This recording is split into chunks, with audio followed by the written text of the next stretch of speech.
Creo que hay en el país muchas inquietudes todavía sobre el sentido real de la reforma educativa. Esta charla pretende compartir con todos ustedes cuál es ese sentido de la reforma que inició con este año, que tuvo una parte muy intensa de decisiones jurídicas, que modificó tanto el artículo 3º constitucional como el artículo 73, que construyó un conjunto de leyes secundarias, entre ellas la ley del servicio profesional docente, y que de alguna manera hay entre alguna gente la percepción o de que esa reforma está detenida o de que esa reforma no pasa por las aulas, no pasa por las escuelas.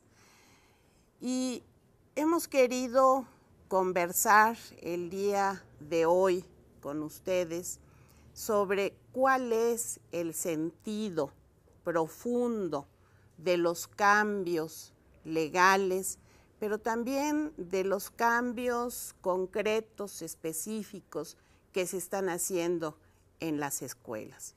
Nos importa mucho que ustedes, como la autoridad más cercana a la escuela, transmitan a sus directores, transmitan a sus maestros, transmitan a las familias cuál es el sentido de esta reforma, qué es lo que el gobierno federal, qué es lo que los legisladores, qué es lo que la Secretaría de Educación Pública están pensando y realizando en este sentido. La primera reflexión tiene que ver con el carácter de la reforma. Se ha dicho mucho, hay quien afirma con toda contundencia que esta no es una reforma educativa. Desde la Secretaría de Educación Pública, por el contrario, afirmamos contundentemente que esta sí es una reforma educativa. Y lo es porque busca hacer realidad el mandato que hoy está en el artículo 3º, que es que la educación que se brinde a los niños y jóvenes del país sea de calidad. Es la primera vez en toda nuestra historia que en el texto constitucional se nos expresa con todas sus letras que además de ser laica, gratuita, obligatoria, hoy la escuela tendrá que ofrecer una enseñanza de calidad. Porque la reforma está hecha para responder a esto. Es que decimos que estamos en la presencia de una reforma de carácter educativo, que busca efectivamente la eficacia en el aprendizaje. Se debate mucho y es objeto de muchas disquisiciones si el término calidad es adecuado, si el término calidad lo tomamos prestado de las empresas y entonces estamos queriendo hacer de la educación una especie de empresa y guiándonos por criterios que están fuera de lo educativo. Aquí hay que decir que no hay nada de eso. La calidad la estamos entendiendo muy simplemente como la eficacia en el aprendizaje, es decir, como la posibilidad de que la escuela cumpla con su misión. Y su misión es precisamente esa, que cada uno de los estudiantes logre los aprendizajes esperados. No hay que darle vueltas al término de calidad, esa es la calidad. Y si queremos buscarle atributos, esos atributos están muy claramente expresados e invito a que volvamos a leerlo en el artículo 3º y en el artículo 7º de la Ley General de Educación. Ahí están ya esos atributos muy específicos que buscamos y que ha buscado nuestro país a lo largo de muchos años y de mucho tiempo. Esta es, pues, una reforma enfocada en el logro de la calidad, pero es también una reforma que está plenamente convencida de que la calidad, es decir, la eficacia en el aprendizaje solo para unos cuantos, no es una real calidad. Una calidad donde solo aprenden ciertos sectores de la población, donde aprenden los regulares, esa es una calidad no digna de ese apelativo. Para que la calidad lo sea de manera plena, tiene que tener inclusión y tiene que tener equidad como sus atributos colaterales. Es decir, tenemos que asegurar que en la escuela quepan los diferentes, no solamente los que están en el promedio, ¿no? Todos aquellos que tienen rasgos distintos, sea de carácter personal, sea de proveniencia étnica, cultural, religiosa, social. La escuela, y muy especialmente la escuela pública, tiene que dar cabida a todos. En el enfoque de inclusión, esto significa con toda claridad que la escuela tiene que adaptarse, la escuela tiene que tomar las decisiones que permitan que en ella todos estén. Y agregamos el rasgo de equidad, entendiendo que no basta solo con que todos estén en la escuela, sino que en ella todos tengan las posibilidades de alcanzar los logros de aprendizaje esperados. Ese es el gran objetivo de la reforma, que nuestras escuelas sean escuelas de calidad, inclusivas y con equidad. Por eso afirmamos que se trata de una reforma de carácter educativo. Ustedes dirán, México ha vivido muchas otras reformas, y es cierto. La primera gran reforma fue la reforma de los años 70. Vino después una reforma muy profunda, de gran calado, que fue la reforma de los 90.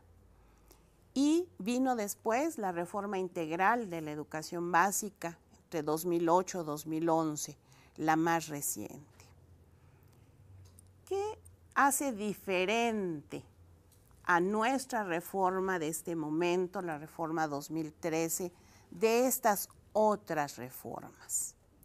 ¿Por qué pensamos que esta sí puede tener un impacto claro en los logros de aprendizaje de niños y jóvenes? Esas reformas fueron básicamente reformas enfocadas exclusivamente en lo pedagógico.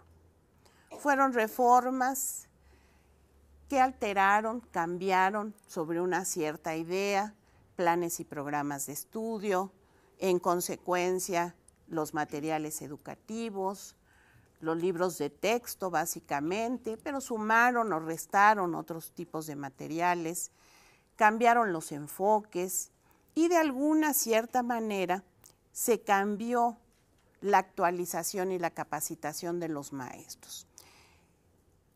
En todas estas reformas, en estas tres reformas anteriores, la actualización y la capacitación fueron mucho más enfocadas a que los profesores estuvieran en condiciones de aplicar las novedades de las reformas sucesivas en las aulas.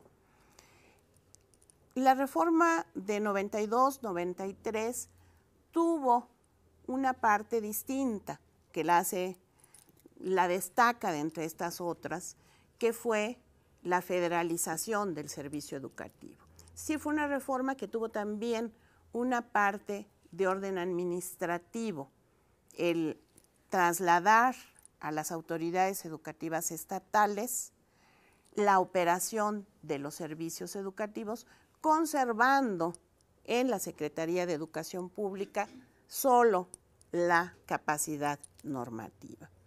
Sin embargo, a pesar de este rasgo, lo característico de estas reformas es, como lo señala Rodolfo Ramírez, que atendieron solo a las partes blandas del sistema educativo. Son reformas de lo blando. Me explico.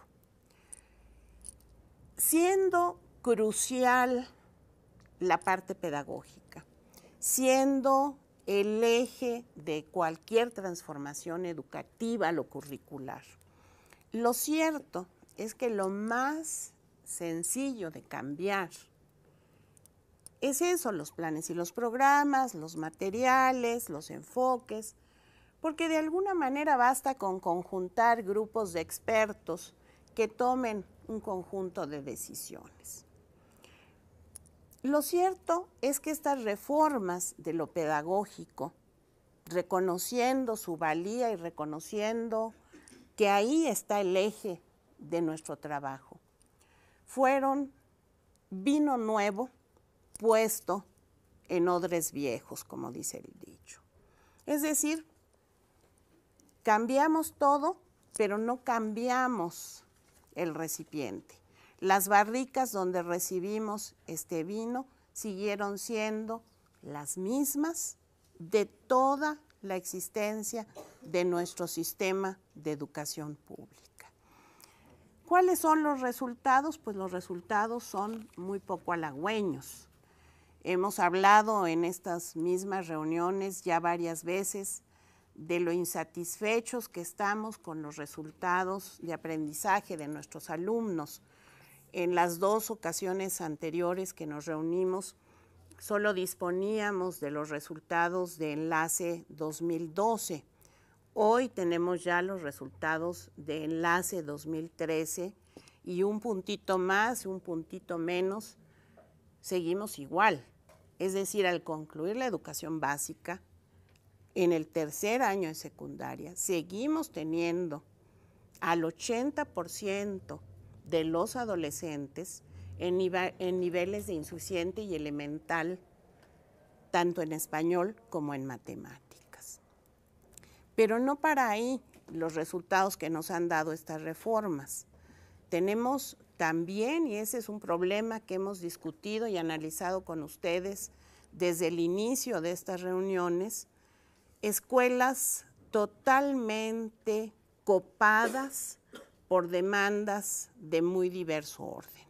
Escuelas dispersas que sirven para todo, pero donde este servicio a esas demandas externas da por resultado que no tengamos el foco puesto en lo que realmente importa, que es en el aprendizaje de los alumnos y muy específicamente en el trabajo sobre los contenidos establecidos en los planes y programas de estudio.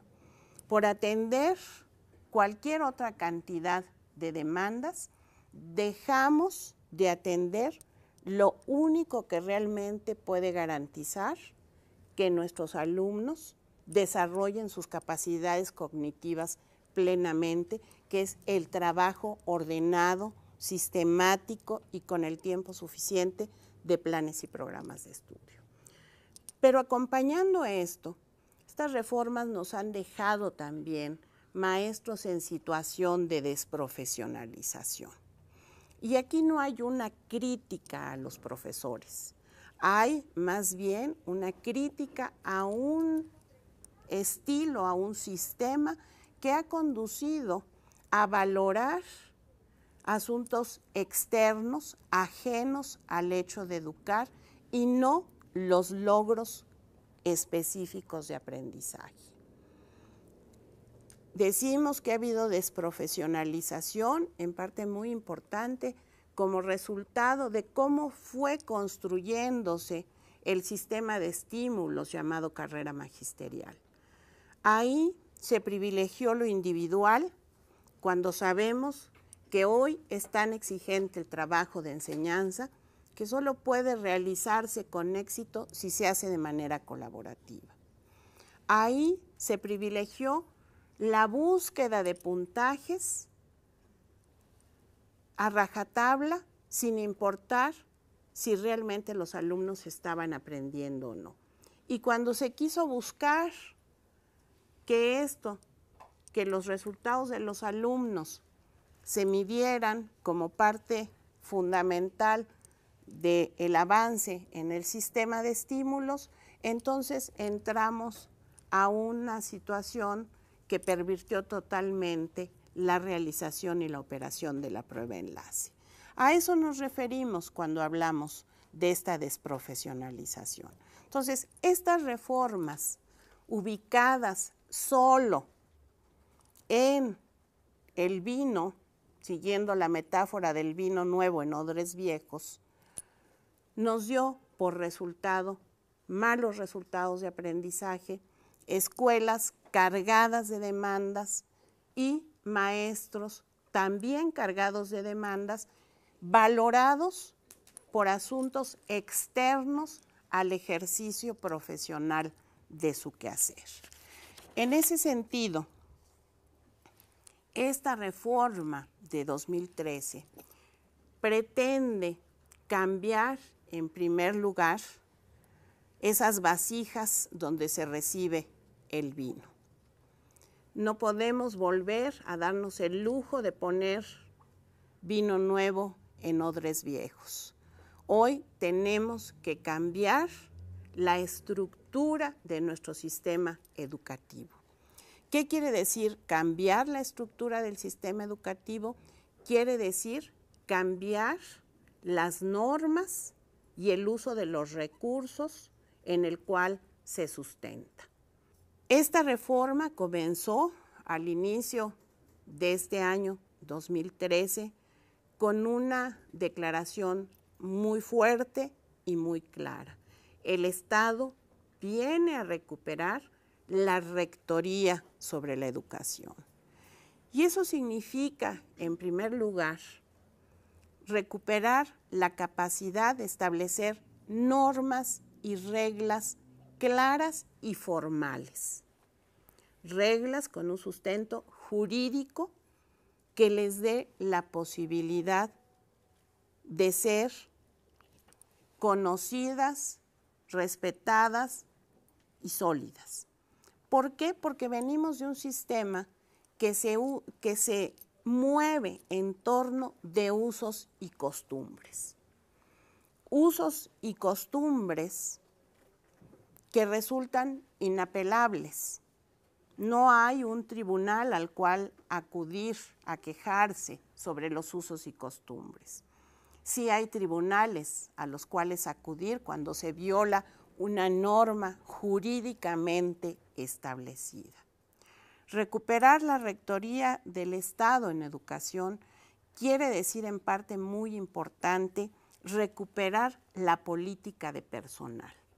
Y quizá la palabra adecuada no sea recuperar, sino construir por vez primera una política clara de personal que no esté centrada más que en el aprendizaje y en la capacidad de los docentes de generar ese aprendizaje en las aulas. Esto significa entrar a una etapa donde lo que se valora del personal docente, directivo, de supervisión, de asesoría técnico-pedagógica, es su capacidad profesional.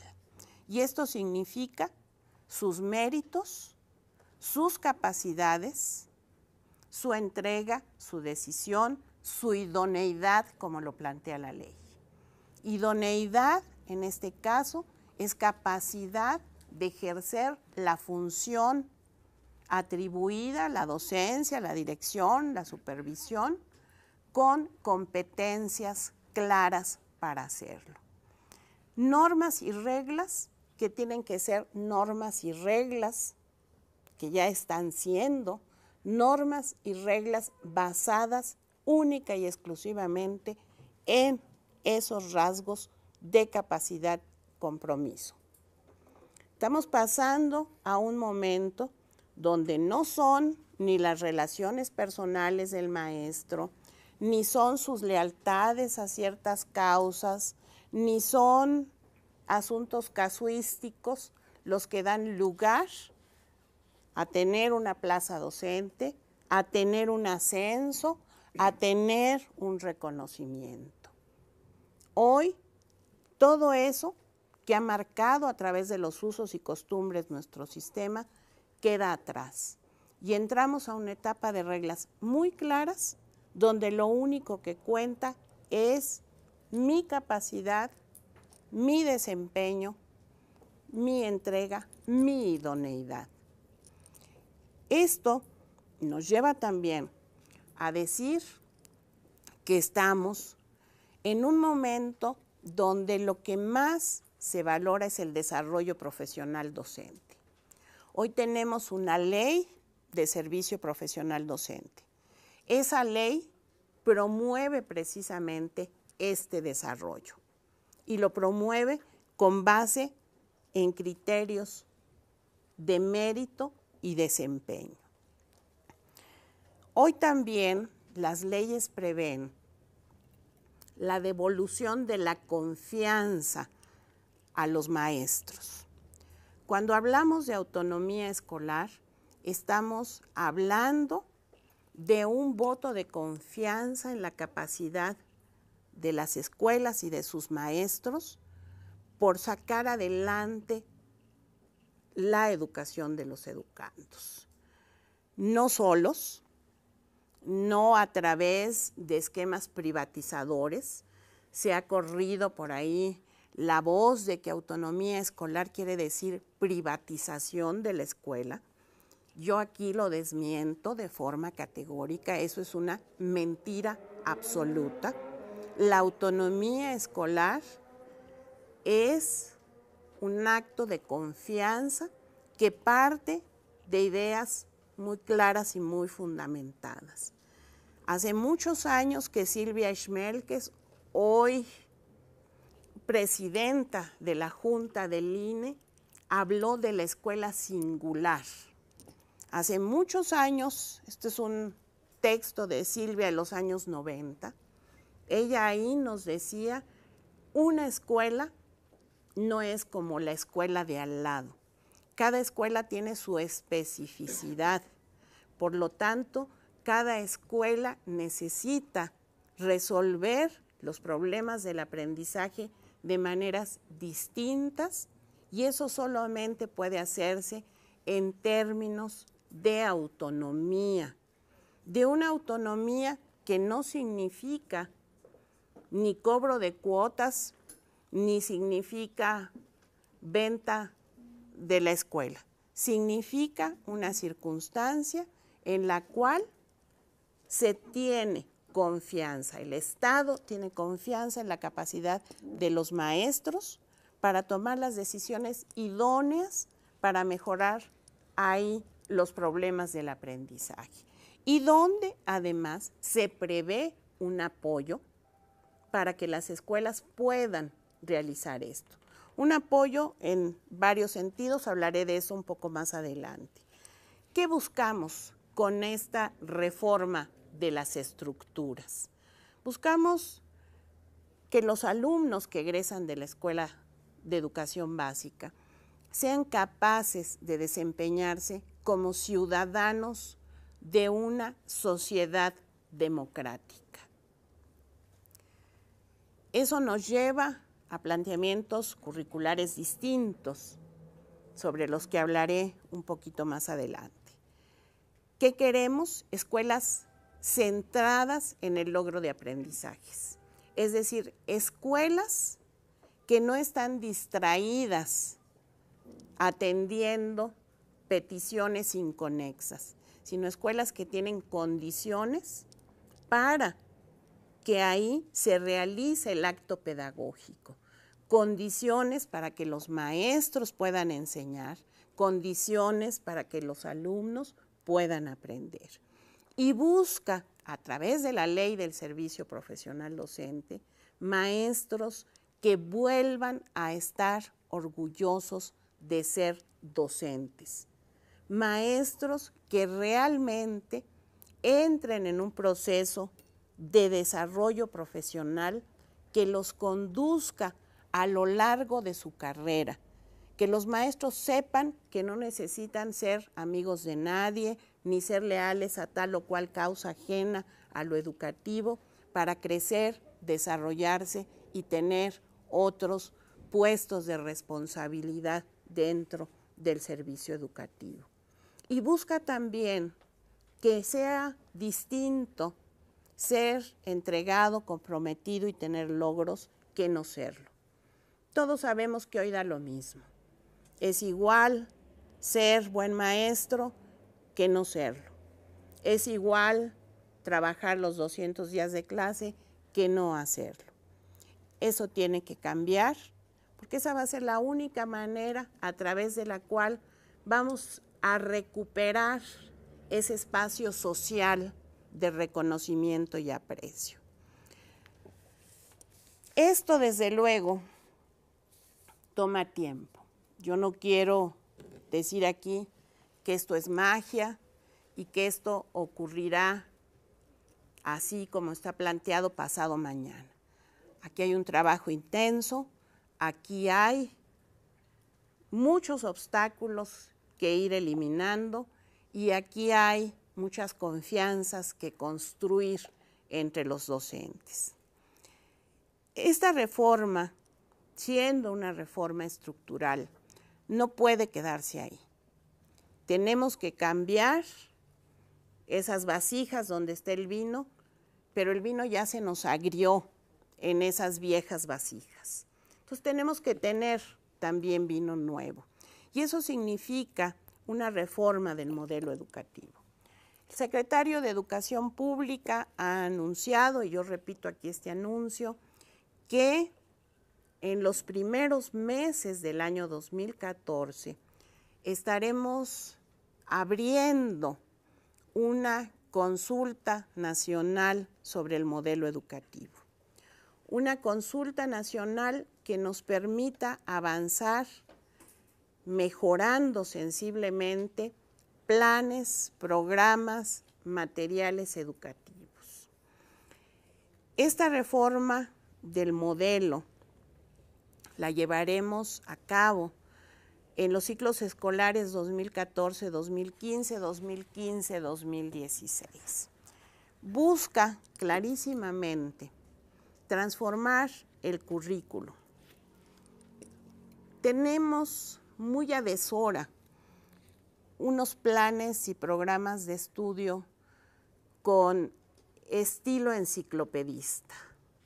Tenemos unos planes de estudio donde caben una cantidad enorme de contenidos.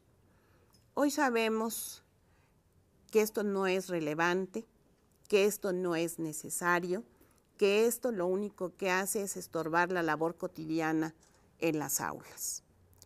Porque lo que buscamos hoy, y lo buscamos porque así lo demanda el avance y el progreso de la sociedad, son alumnos que al egresar de la educación básica sean capaces de seguir aprendiendo a lo largo de la vida. El conocimiento ya no es inmutable como lo fue en los siglos XVIII, XIX, quizá incluso en la primera mitad del XX. No, la revolución técnica, la revolución científica que ocurrió en la segunda mitad del siglo XX ha hecho que el progreso traiga consigo mutaciones casi cotidianas en los conocimientos. Lo que hoy se cree verdad, mañana un grupo de científicos de 3 lugares distintos del mundo lo desmintió y nos dice, ya no es así. Eso que pensábamos con todos estos aparatos finísimos de los que hoy disponemos, resulta que no es tan científico, tan sólido como lo hemos creído a lo largo de 100 años.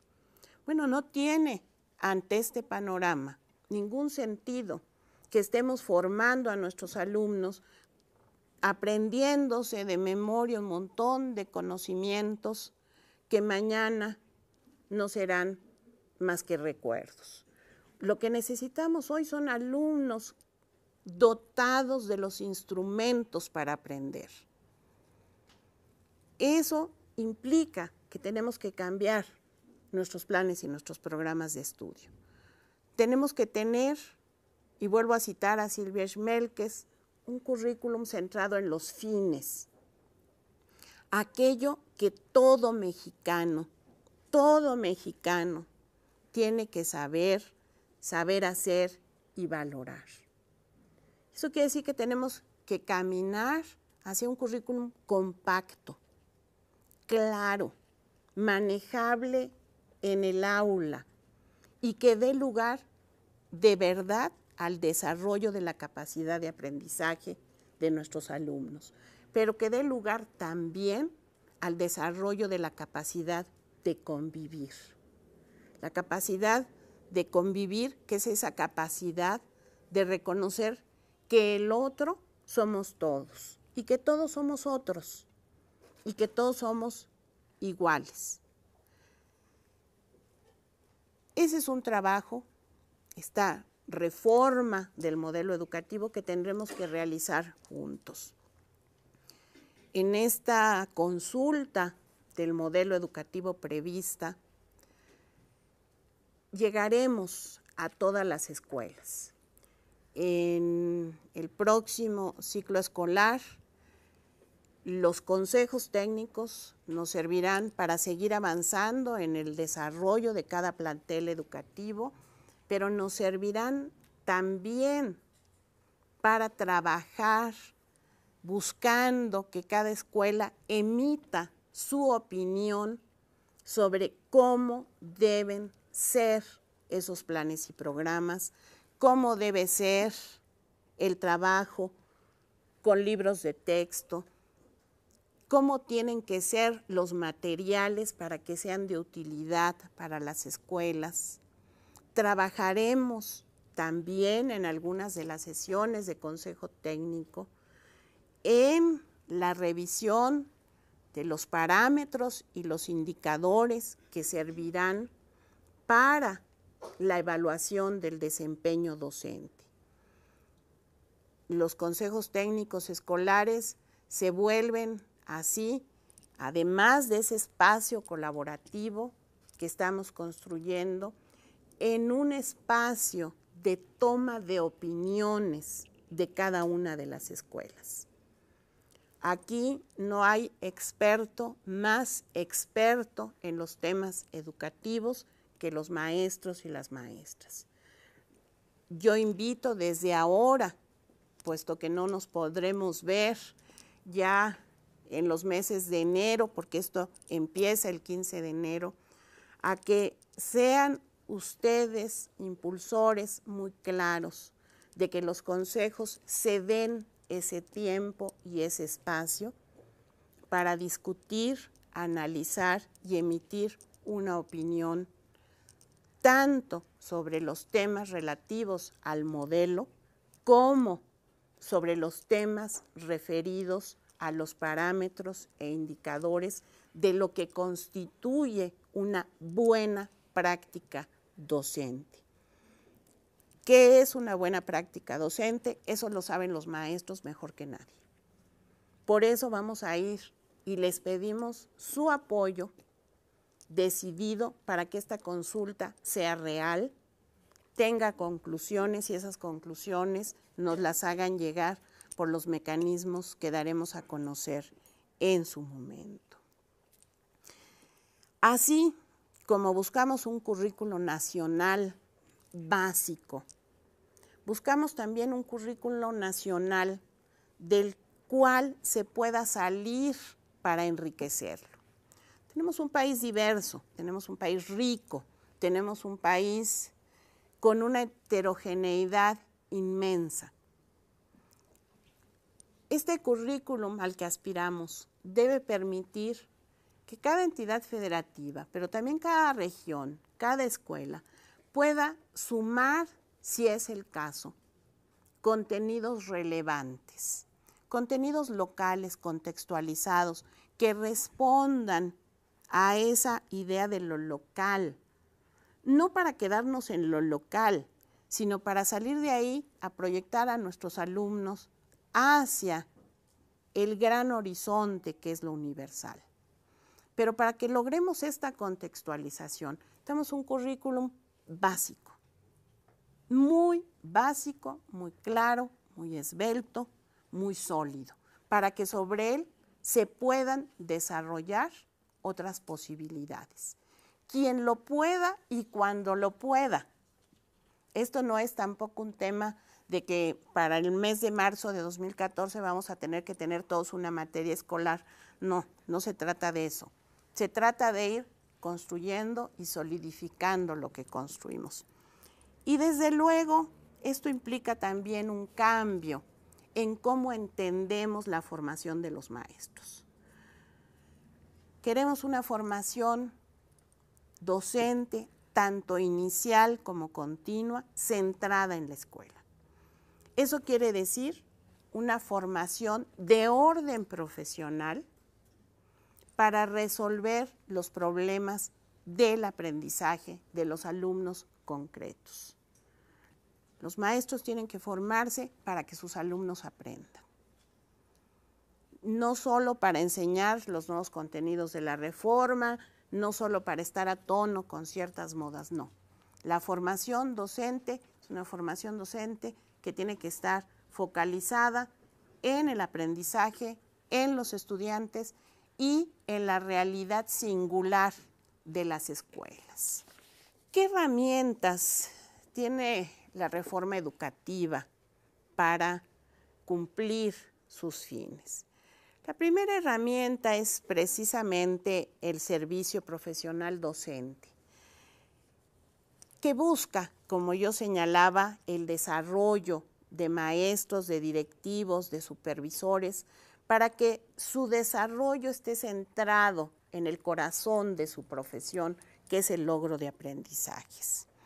Para eso necesitamos normas profesionales para ser maestro, normas profesionales para transitar a un puesto de dirección o de supervisión, normas profesionales para ser reconocidos, normas profesionales para permanecer en el servicio educativo. Que reitero, son normas que refieren a la demostración de la competencia propia para ejercer estas funciones. Y esto pasa evidentemente por la evaluación del desempeño. Este es otro de los grandes mitos de la reforma. Es que ahora nos van a evaluar porque quieren castigarnos. Bueno, yo pregunto si ustedes evalúan a los estudiantes para castigarlos. Creo que no, que en la cabeza de ningún profesor sensato está evaluar para castigar. Evaluar, y todos los maestros lo sabemos, es parte del proceso de aprendizaje. Es ese momento donde miramos lo que se ha aprendido, cómo se ha aprendido, y determinamos lo que nos falta por aprender. Así como hacemos evaluación del aprendizaje de nuestros alumnos, los maestros como profesionales también aprendemos. Un profesional en cualquier disciplina, en cualquier profesión, aprende. Y al aprender necesita estos espacios de valoración de lo que está haciendo. Necesita saber si va bien o se regresa. También nosotros, como docentes, necesitamos saber, en cualquier función en que nos desempeñemos, si vamos bien o nos regresamos. Y si nos regresamos, es para seguir aprendiendo y hacerlo mejor. Una evaluación de desempeño es necesaria para saber si efectivamente estamos logrando nuestras metas profesionales. Es una evaluación de orden formativo. Es una evaluación que nos permite mejorar. Esta evaluación, y el INE, que es el responsable de estos temas, lo ha dicho con mucha claridad, no es solamente un examen de lápiz y papel, no es solo un examen de conocimientos. También va a haber examen de conocimientos, pero es sobre todo una evaluación de desempeño ante el grupo, ante las aulas. Y esto pone un reto fenomenal, porque implica que tenemos que tener evaluadores capacitados en un número suficiente para que puedan recorrer las escuelas del país, puedan estar por lo menos una semana en cada plantel y puedan conocer ese plantel, a sus maestros, a sus estudiantes, a sus padres de familia, para poder entonces establecer de verdad esa mirada global sobre el desempeño del maestro. Es una tarea fuerte, pero es una tarea que estamos construyendo juntos. Esos perfiles, parámetros e indicadores que servirán para establecer la base de la evaluación serán dialogados con el conjunto de los profesores, justamente para que reflejen lo que sí es la práctica docente y eliminen lo que no es ni puede ser la misma. Quiero detenerme un momento en el tema de la promoción y el reconocimiento. Debemos de dejar de pensar en estos temas de promoción y reconocimiento como lo hemos venido haciendo hasta ahora en carrera magisterial. Nuestro único referente para los temas de reconocimiento y promoción horizontal es carrera. Y en carrera los niveles han sido, ustedes lo saben mejor que yo, A, B, C, D, E. Y A, B, C, D, E no quieren decir nada más que hemos sido capaces de acumular puntos y pasar algunos exámenes con cierto éxito. Exámenes que son idénticos, que no hacen una diferencia entre lo que le aporta el profesor de nivel A al sistema educativo y lo que le aporta el de nivel E al sistema educativo.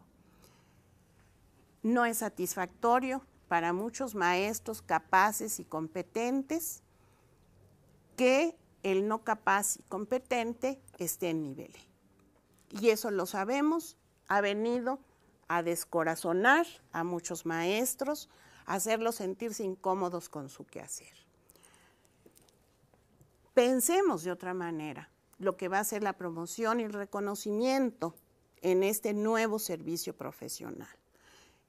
Lo estamos construyendo, no es sencillo, porque tenemos que sacar de nuestra mirada carrera magisterial y empezar a pensar con una lógica distinta. Promoción y reconocimiento quiere decir promoción y reconocimiento por lo que hago bien en el aula. Promoción y reconocimiento debe querer decir qué le aporto a las aulas además de mi quehacer. Pongo un par de ejemplos. Hasta ahora, en muchas escuelas hay un bibliotecario que se hace cargo de la biblioteca escolar. Pero ese bibliotecario es uno de los maestros que asume por voluntad, por decisión, por convicción, ser bibliotecario, además de trabajar con su grupo. Esa función que hoy sabemos es indispensable para que en la escuela los libros se muevan, los libros formen parte del quehacer, no está reconocida en ninguna parte.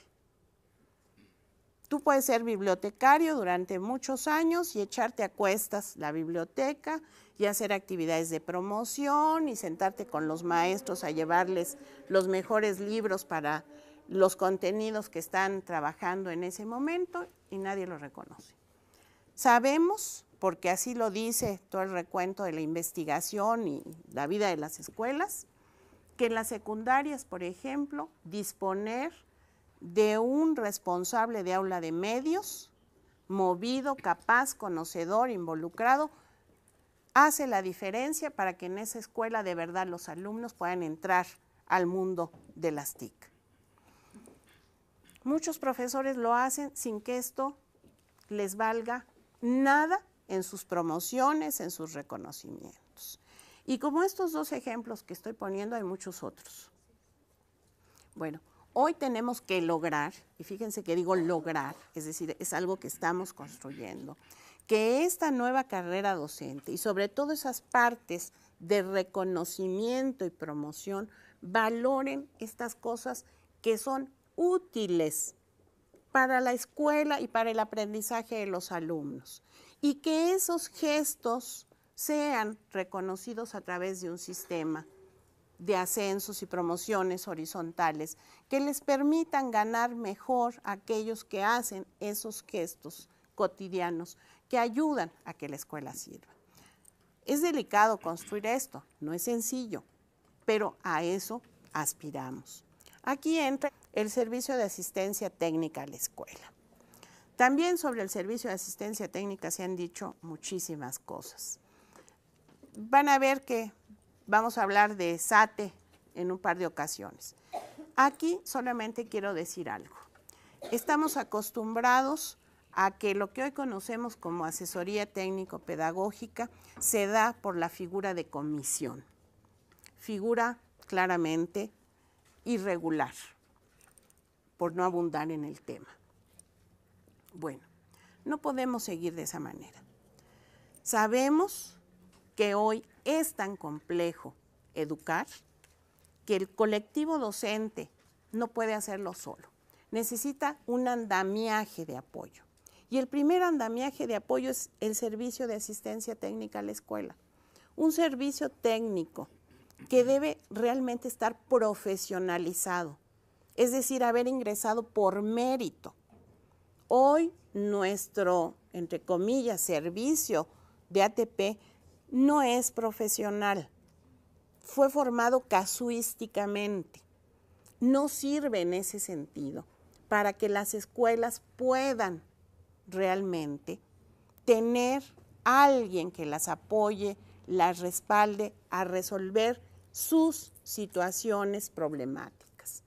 Por eso, este SATE que hoy tenemos que constituir está íntimamente vinculado con el servicio profesional docente, porque los profesores que formen parte de él llegarán por méritos profesionales, no por otro tipo de méritos, sino por méritos profesionales. Otra herramienta de la reforma es la autonomía, que busca, como ya señalábamos, que las escuelas puedan estar centradas en el aprendizaje. Hemos venido trabajando con el apoyo decidido de ustedes en el establecimiento de los consejos escolares, los consejos técnicos. ¿Por qué ligamos los consejos con la autonomía? Porque la autonomía, como hemos señalado en diversas ocasiones, no es una concesión graciosa, no es un espaldarazo, no es te convierto en autónomo. Es un proceso de construcción, es un proceso largo, es un proceso complejo, pero es un proceso que comienza constituyendo a los maestros de un plantel y a su director en un grupo colaborativo enfocado en la misión de su escuela. Hemos comenzado a construir ese camino a la autonomía con los consejos técnicos escolares. Por eso es tan valioso que aquí podamos discutir cómo estos consejos están o no logrando consolidarse. Porque no habrá autonomía real si no hay un colectivo docente integrado. Y eso implica desarrollo de capacidades y de competencias entre los propios maestros. Para empezar, es la generación de condiciones de confianza. Tenemos que confiar profesionalmente en los otros. Tenemos que ser capaces de establecer un diálogo, ese diálogo entre pares de profesión. Tenemos que ser capaces de escuchar, tenemos que ser capaces de dialogar, tenemos que ser capaces de ser tolerantes. Esas habilidades se construyen en la práctica cotidiana del consejo. Por eso el consejo es ese pie que nos permite salir hacia la autonomía. No sirve de nada que una escuela disgregada, que no se habla, llena de conflictos, incapaz de analizar los problemas de los alumnos junta, le digamos, eres autónoma. Eso no va a servir de nada. Tenemos que construir ese trabajo colaborativo y esa responsabilidad compartida para poder decir, esta escuela es autónoma. Y eso implica también evaluación, porque si decimos que los profesionales aprenden, también aprenden las organizaciones, y la escuela es una organización. Y esta escuela solamente va a poder mejorar si sabe dónde está bien, dónde está regular y dónde está muy bien. Pero necesitamos, y lo hemos dicho muchas veces, la descarga administrativa de las escuelas. Este es un tema que, como todos constatamos todos los días, es mucho más fácil de anunciar que de concretar. Nos va a tomar tiempo y nos va a tomar esfuerzos. Lo hemos dicho y ya lo hemos constatado en este lapso, donde uno espera que los papeles de comprobación desaparezcan, aparecen más. Donde uno espera que las estadísticas rendidas 20 veces desaparezcan, aparecen 50. Bueno, tenemos que seguir combatiendo este fenómeno. Y un auxiliar importante será el Sistema de Información y Gestión Educativa, el SIGET. Este SIGET, se ha hablado mucho de él, se ha hablado del vínculo del censo con él, y es un sistema que debe servirnos en las escuelas, entre otras cosas, para disminuir esa carga administrativa a través de un instrumento electrónico. Y entra aquí de nuevo el servicio de asistencia técnica a la escuela, pero aquí entra en otro sentido. En la lámina anterior hablábamos de cómo hay que llegar a conformar un servicio constituido por profesionales. Aquí decimos, la autonomía escolar requiere de este andamiaje de apoyo. Y aquí hago otra diferencia con lo que conocemos, con los ATPs. Bueno, los ATPs suelen trabajar o para un programa o para una mesa técnica, pero no trabajan para la escuela. Aquí hay una diferencia muy clara que está desde el nombre de este servicio. Asistencia técnica a la escuela. No es yo llevo a la escuela las buenas nuevas del programa de lectura para que aquí todo mundo las ponga en práctica. No, es escuela, ¿en qué te ayudo? ¿Qué demandas tienes tú como información, como apoyo, como bibliografía, como formación? Es un cambio, y un cambio que vamos a tener que construir, porque nos es mucho más fácil pensar hasta en el supervisor que nos mandó a tal o cual, que pensar en qué me requiere a mí la escuela. Pero sí necesitamos claramente de que la escuela esté acompañada, que la escuela esté cobijada por otras instituciones que le den la posibilidad de ser acompañada en su delicada tarea. Yo no quiero que nadie piense que esto es magia. Esto es construcción, y es construcción lenta. Hay muchas inercias que nos detienen, ¿no? Estamos combatiendo contra las inercias. ¿Cómo vamos a construir todo esto? Pues lo vamos a hacer de la manera participativa en que hemos estado avanzando en nuestro quehacer. Nosotros, como decía, estaremos muy pronto anunciando estas consultas, tanto la consulta del modelo como la consulta de parámetros e indicadores del desempeño docente. Hemos realizado en la SEP el diseño de la propuesta básica, hemos conversado sobre todo en el tema ya de parámetros e indicadores con los subsecretarios y con los titulares de niveles y modalidades.